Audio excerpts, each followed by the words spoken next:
Hey guys, it's Punchy. Today I'm going to show you how it is to be a Deepwoken middleman. My job as a middleman is to assure fair trades and verify the contents of each trade. Usually I supervise high tier trades and I get paid in some pretty good gear as well. I'll show you a couple events that happen when I work as a middleman, and if you enjoy this type of video, I can always make it a series. Feel free to tell me how you feel about this as a series in the comment section below. Watch along for weird things that happen and see how crazy the value of items are. So the first trade I did as a middleman was a rifle spear with no life king, I believe, for a grim steel maul. So I don't really know the values of these things, and I think that no life king is actually bad. But yeah, steel maul, that's like a curse tag type of item from Rogue. So in this trade it went very well. This is the ideal trade. You want it to go smoothly without any scams or jumping or anything. The next trade I did was a rifle spear with bloodthirsty as well as a vampirism scimitar. So this is a good trade in my opinion. I think vampirism is very strong, and so is bloodthirsty. There's also been a lot of rifle spears that have been enchanted that I've traded for, so maybe I should start farming Fort Merit or something. This guy that I was trading with, I was helping trade, he's trusted since I helped him out the last couple times, and he got jumped by an exploiter. And this happens more than you think. It's not always me that gets attacked, but it's the people that have the enchants. Luckily he didn't die and he kept his enchant. So this trade that they were doing was a Legion Cestus with Wild for the Grim Steel Maul that he traded for earlier. In my opinion, I think that Legion Cestus with Wild is pretty crazy because it can proc any of the enchants.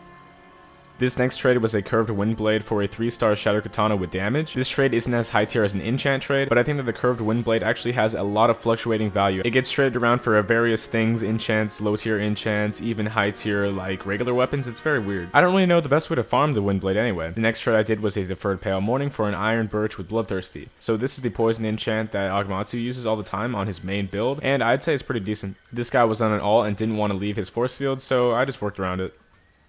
The next trade I did was pretty funny because we were doing this at the Nomad camp and one of these guys was just refusing to kill them. So it was so funny. He kept getting jumped by the Nomads, but he didn't want to kill them, I guess, and it kind of made things more difficult. But eventually he ended up killing the Nomads, and hey, we did the trade. This trade was a curved blade of winds for multiplicity boots, and to be honest, I think the guy that traded the weapon is definitely losing out. This is what I mean by fluctuating value.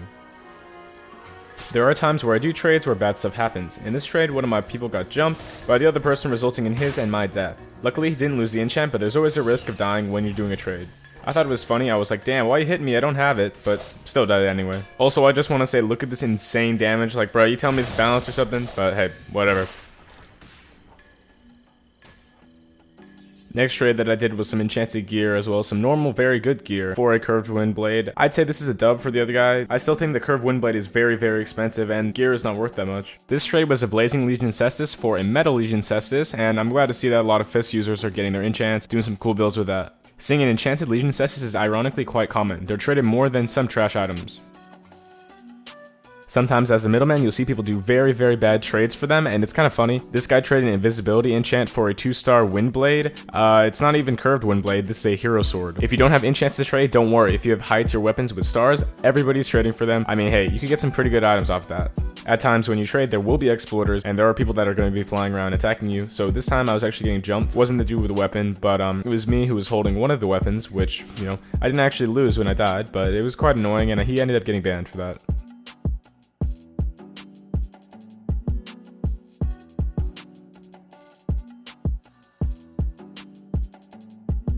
One high tier trade that I did was a stone shadow katana for a Canorian axe with Umbral Knight as well as a curved wind blade. Some people might say this trade is bad for the guy giving away the shadow katana, but I think getting Umbral Knight weapons is very smart at this moment. So I noticed that No Life King, Curse of Bloodthirsty, and Heroism enchants have been nerfed recently, and everybody is trying to get rid of them. If I were you, I would try to get as many of these items as possible, so when they do get buffed, you can trade them for higher values. There's a ton of weird stuff that happens when I'm trading, and I think this is one of the most suspicious things that I've ever gone across when I was playing. First red flag in the situation, Guy the Prodigy has a Pale Morning 3 stars with a Heroism enchant. So this is definitely duped or something. I don't know what's up with that because, you know, what are the chances of getting a 3-star with Heroism? The second red flag in this situation is that after he drops the Pale Morning to the second trader, he immediately gets jumped, okay? So we can hear this guy using Yor, we know that he's close, and it's very weird that as soon as he drops it to the other guy, the person that dropped it gets attacked. It was odd that he didn't attack me because I had enchants as well as the person that just got the Heroism enchant. To be honest, I think this fight was kind of staged or something because as soon as he dropped that enchant, he got attacked, but we didn't get attacked for some reason. It was very odd. I think I'm gonna end off this video with a very funny instance that actually happened. There was a guy that was trading 5 curved wind blades. Like, come on. He was trading 5 wind blades for something, and I don't really know what it was, but at this point, the other trader just decided to jump the guy, and I'm dealing with a scammer as well as somebody that's cheating. So the person that had the 5 wind blade, apparently he flew off. The guy that was scamming actually sent me this, and I was like, there's no point for me to actually fight you guys. I know you're scamming, and I'm not protecting an exploiter, so you guys are both not gonna be allowed to trade with me, but yeah. Alright, that will finish it off for today. This is my first experience with being a middleman in Deepwoken, and let me know know if you'd like me to continue this series, because if it's well received, I will gladly continue it. Make sure to like and subscribe, and thank you guys.